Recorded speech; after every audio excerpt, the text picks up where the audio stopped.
Hey everyone, and welcome to another week of the Oregonians Pac-12 Basketball Roundup. He's Connor Letoureau. He covers the Oregon State Beavers. I'm Tyson Alger. I cover the Oregon Ducks. It's another week of interesting basketball across the Pac-12. A really big week for the Oregon Ducks this week. Oregon State had a nice rebound after that loss to Utah. It was kind of overall maybe what you would have expected this week outside of Oregon's upset of number 9 Utah. I was pretty shocked by that, to be honest. No, I think Oregon definitely had the more surprising week. Oregon State definitely stagnated offensively against a pretty good defensive Utah team. People kind of talk a lot about their offense, but they're pretty solid defensively. And, Oregon State only had 37 points, shot around 33% from the field. So it was really a clunker of a game. They still only lost by 10. Yeah. So, it was a very offensively challenged game. The coaches joked after the game that they turned back the shot clock, back to the pre-shot clock era.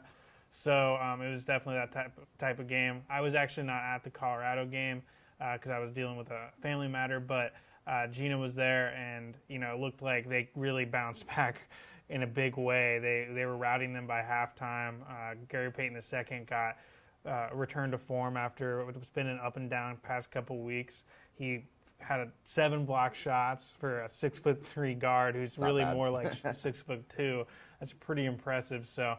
They're back on form, and now the question is, can they win on the road? Which is that I'm kind of almost tired of writing that story. Yeah, same here. But that's kind of been the story with the Pac-12 in general.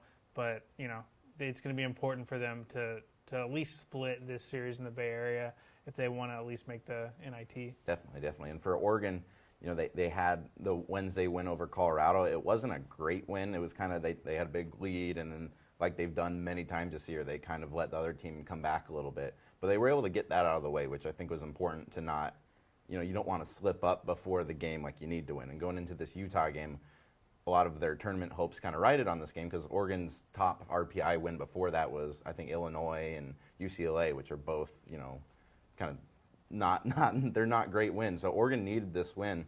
And against this Utah team, which a lot of people thought was going to present Oregon with a bit bad matchup problem because Utah's got some size in the middle. The Ducks kind of went right at Utah's big guys, and they out-rebounded them. They scored more in the paint, and really it was a relatively convincing win. Utah wasn't really in that game at all, and now all of a sudden the Ducks it's not even like they're on the outside looking in. I think they have a pretty good shot at making this tournament as long as they can take care of some of this business. And I think they can even afford to maybe lose a game now after having that win against Utah. From a broader perspective, what have you noticed change in this team in the past 3 or 4 weeks that's really brought them from, a fringe team to, like you said, a team that probably should make the tournament? I think a lot of it is some of those younger guys that were playing their first Division I basketball games at the start of the season are now feeling like they're maybe sophomores now, or like a JC college transfer like Dwayne Benjamin, who now has finally maybe got the speed and tempo of D1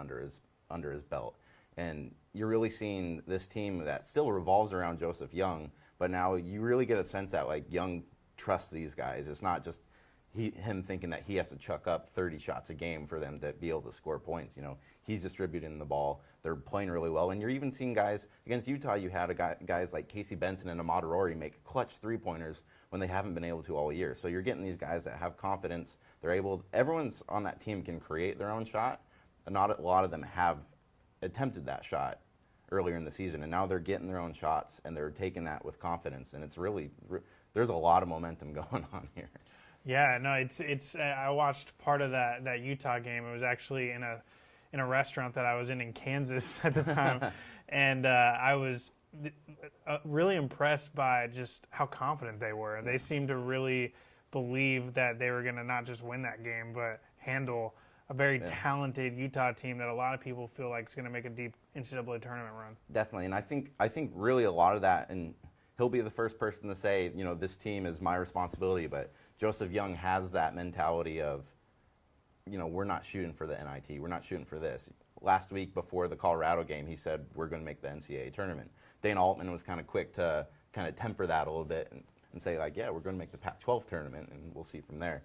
But after this win against Utah, he was saying, all right, this is the last time I'm going to be in here, which if they go to the NIT, they're probably going to be back there again. So he's, a lot of these guys look up to him, and he's telling them, we're not shooting for, like, a mediocre NIT run here sort of thing, which where the Ducks were at the start of the season, NIT would have still been a great accomplishment. Same with Oregon State. Like that's a big tournament for teams that weren't expected to finish up in this kind of echelon of where the Pac-12 is right now. Obviously we don't want to get too ahead of ourselves, but how do you feel like this team is going to be with Joseph Young moving on, and what kind of pieces do you feel like they have coming back, and do you think they're going to have enough in store? Yeah, I think, and I wrote about this on Sunday, where that Utah game could have been seen as kind of like a bridge game where you're sending off Joseph Young, you're sending off Jaleel Abdul-Bassett, but you're really kind of getting some of those younger guys experience against a Utah team that's very good.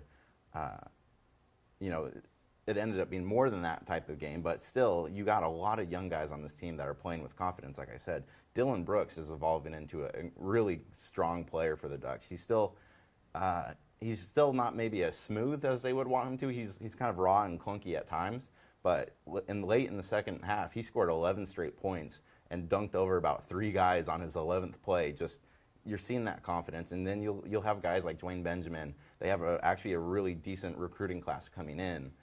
There's a lot of pieces there where this team could really even flourish next season, using kind of what they got this year as a springboard.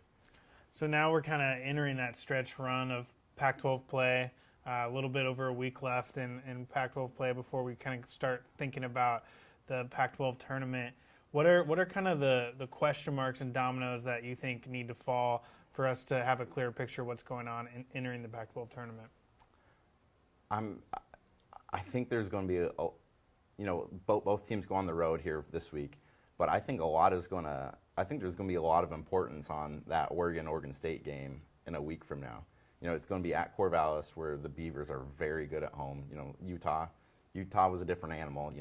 You're bound to lose one at home, but I think the Ducks could split this upcoming trip, but then they'd have to beat Oregon State on the road at Oregon State. I just think they have to win 2 of their next 3 in my mind to be able to, and then maybe win a game in the tournament to have a shot there. And I think a lot of it is important for Oregon State too. That team has rebounded after kind of a little bit of an up and down run. That Colorado win was important for them. You know this better than I do. Right. No, especially they lost 3 straight for the first time this season. One of those was to USC, which they broke I think a 9-game skid that USC was on. Yeah. So they were kind of at their nadir, so to speak. And I think that Colorado game was just a big momentum lift. And it's kind of the same situation for Oregon State that Oregon's in, only we're talking about NIT instead of NCAA tournament. I think that they need to split the Bay Area, and I think they need to beat Oregon at home to solidify a spot in the NIT. I think if you lose 2 of those 3 games, that you enter the Pac-12 tournament with questions, I think you still have a shot. But if you win 2 of the next 3, no matter what happens in the Pac-12 tournament, I think you're in the NIT. And the Pac-12 tournament is going to be a lot of fun because outside of Arizona, just about anybody can beat anybody there. So a lot of teams are jockeying for position right now, but in the end, unless you're one of those 4 teams with a bye, it's a toss-up. Like it's Vegas. I wouldn't be putting any bets on what teams are going to do. I mean, this conference is literally Arizona, Utah, everyone else. Yeah. And even Arizona and Utah have proven that they can struggle at times. Yeah. It'll be interesting. I still think Arizona's a bit of a step above Utah right now. I think Utah's a little vulnerable away from home, but I mean those are still clearly the best 2 teams in the conference. And for a long time we thought Stanford was going to be that number 3 team. It looks like Oregon's kind of we put Oregon 3 in the Oregonians Pac-12 power rankings, and it was a no-brainer. Really, yeah. It was. I don't even think that we have UCLA at number 4, and I think there's a pretty sizable chasm between Oregon and UCLA right now. So Oregon is, to me, you could make the argument, excluding maybe Arizona, is the hottest team in the Pac-12 right now. Oh, definitely, and. I still think one of our surprises in our rankings is just how far Washington's fallen. Like it's ridiculous, really. No, they are in complete free fall. Yeah, we have them at 11th, right above USC. They're 1-6 since the dismissal of Robert Upshaw. Yeah. They're kind of tanking in. The unfortunate thing for them is that there's a good chance Nigel Williams-Goss won't return. Yeah. And they could actually even be worse next year. Yeah, it's pretty interesting because you got your top 2 teams at the top of our power rankings, and then you got your Washington and USC at the bottom, and then I would say pretty much everything else in there is almost a toss-up. Right. I think Oregon, like we said, has kind of firmly entrenched at number 3, but I think any of those teams could beat each other, at any given time. I'll be curious, kind of going along with what we were talking about earlier about the questions. I'll be curious to see if UCLA or Stanford can sneak into the tournament. I think right now that it's going to be a 3-team participant type deal from the Pac-12, and I think Oregon's going to be the 3rd team, which is very different than what we were talking about most of the year, with Stanford being that 3rd team. How odd is it that Stanford's looking at this Oregon series of we need a big win against Oregon to have a shot at getting to the tournament? That's how crazy this year's been. Right. It's just, they've kind of imploded a little bit down the stretch, and I'm not sure exactly what has happened with them, but they are just not playing good basketball. They have some bad losses. They lost to Colorado.